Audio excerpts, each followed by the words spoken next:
আসসালামু আলাইকুম। NF technology বিডির পক্ষ থেকে সবাইকে স্বাগত। আজকে দেখতে পাচ্ছেন একটি আসুসের মিনি ল্যাপটপ নিয়ে আসছি। এটার মডেল EEE1001 PDX। এটা 10 ইঞ্চি ডিসপ্লে। এটার 250 GB hard drive, 2 GB RAM, DDR3। এটা ব্যাটারি ব্যাকআপ 3 ঘন্টা প্লাস। এটা প্রসেসর হচ্ছে অ্যাটম প্রসেসর। এটা সামনের সাইড, এটা উপরের সাইড, এটা নিচের সাইড। এটা কন্ডিশন ফ্রেশ আছে, সাইজও ছোট আছে, আপনি ক্যারি করতে সুবিধা হবে। এটা দিয়ে আপনি অফিসের কাজগুলো করতে পারবেন, ফটোশপের কাজ করা যাবে, ইউটিউবিং, ফেসবুকিং করা যাবে। কারো লাগলে আমাদের স্ক্রিনে দেখানো নাম্বারে যোগাযোগ করবেন। ব্যাটারি ব্যাকআপটা লম্বা আছে, 3 ঘন্টা প্লাস।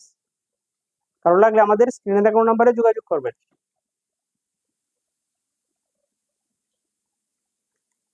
এছাড়া আপনি আমাদের কাছে কম্পিউটার, ল্যাপটপ, মনিটর, কম্পিউটারের motherboard, hard drive, RAM, processor পাওয়া যায়। বিভিন্ন কনফিগারেশনের সিপিইউ পাওয়া যায়। আপনি চাইলে সরাসরি আমাদের শপে এসে দেখে চেক করে নিতে পারবেন, অথবা কুরিয়ারের মাধ্যমেও নিতে পারবেন। কন্ডিশন খুবই ফ্রেশ আছে। কালারটাও জোস একটা কালার, নেভি ব্লু। এমন আরো ভিডিও পেতে আপনি আমাদের ইউটিউব চ্যানেলটি সাবস্ক্রাইব করে রাখতে পারেন, যুক্ত করতে পারেন আমাদের ফেসবুকে। এছাড়াও লগ ইন করতে পারেন আমাদের ওয়েবসাইট www.nftechnologyvd.com। ধন্যবাদ।